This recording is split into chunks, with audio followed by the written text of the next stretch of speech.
I found that anytime you want to do something, if you just do it, then you can. And that's the really great thing about comics, is that there is a club, and they do decide when you're in and out. But if you just make a bunch of comics, eventually they have no choice but to let you in, because you're just making a lot of comics. It's the most underrated art form because of that, because you don't have to break in. I lived on credit cards for 10 years. We lived in extreme poverty. I lived in a garage on the Highway 1 in Judah in San Francisco for a lot of that time, in a black mold riddled sort of punk rock squat pad. And I made comics. Eventually somebody's like, I guess we'll pay for those comics. And I said, thank you.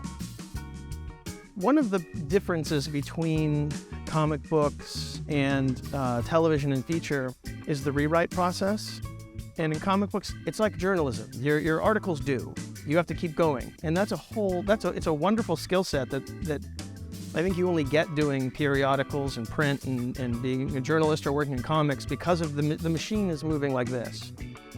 And you don't get a lot of chance to hem and haw or rewrite or go, move this scene here, or what if this act broke differently. So it's sort of free-form imagination with a finite amount of time. It's a different craft. TV and film is endlessly rewriting that, which I've become addicted to. For me anyway, the comic book creating process, it's more personal. You can do what you want. It's more creative. It's more fulfilling. It's more liberating. But it's also a harder way to make a living. Whereas animation is, you go in, you get a check every week. They have meals for you.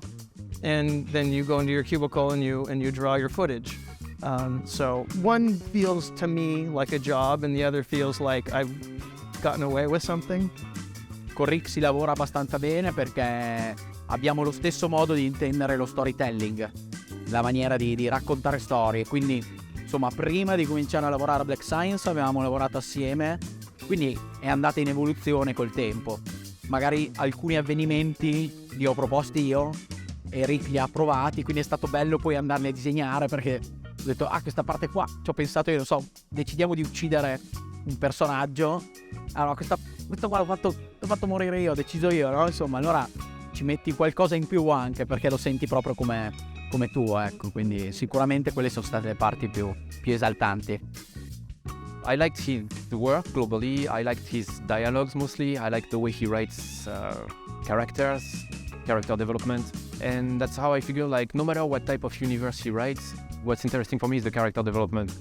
Me and Rick, we talked about the story on Righteous Thirst, what we wanted to do with it, what would set it apart from other books. So like we did this narrative that goes like step by step, showing everything in terms of action. We decompressed the action like usually it's not seen on American comics. So that's the part that attracted me the most to the story. It's interesting in that my background, I've done everything. I was a poor kid who would take any job that was offered. So I've been a storyboard artist, I've developed and written video games, I've been a comic book penciler, an inker, a writer, I've published, I've colored my own stuff, I've done everything. And so what I learned from that, and I tell my kids this, is every job along the way that I thought was like a waste of time or drudgery that I had to perform because I had no money and I just had to feed myself or then the babies or, they ended up adding up to a sum total of information and craft knowledge that enabled me to do what I do today. And so anytime you're doing any of these jobs and it can feel like you're not where you want to be or you're having to struggle through something, I do think that those things all pay out in the end as they form a Voltron that ends up being sort of your tool set and your skills.